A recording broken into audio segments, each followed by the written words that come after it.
مایوسی کا اندھیرا بھرنے لگے تو امید کی روشنی بن جانا، جب ہر چیز ہمارے لیے ناممکن ہو جائے تو ہر چیز کو اپنے خاص فضل اور کرم سے ممکن بنا دینا۔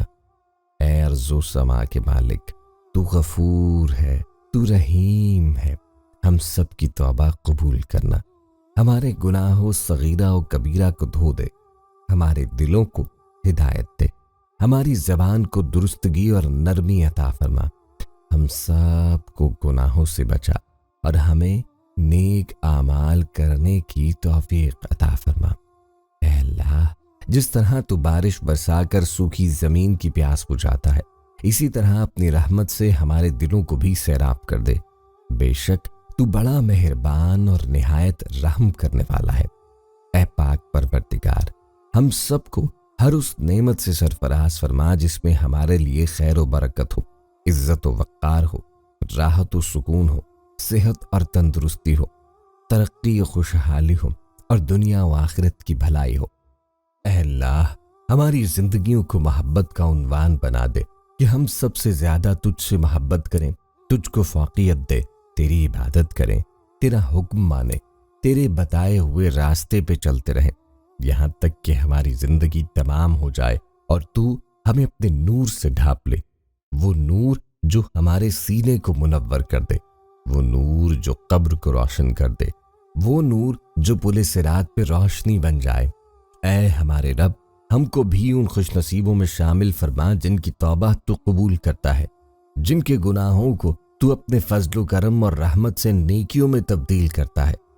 یا اللہ، ہمارے پاس کوئی عمل نہیں ہے، صرف تیری رحمت کا آسرا ہے۔ یا پروردگار، ہمیں اپنی رحمت پہ ڈھانپ لے۔ اے بلندیوں کے بادشاہ، اے رب کائنات، ہمارے دل اور ہمارے قدم اپنی رضا کی طرف پھیر دے۔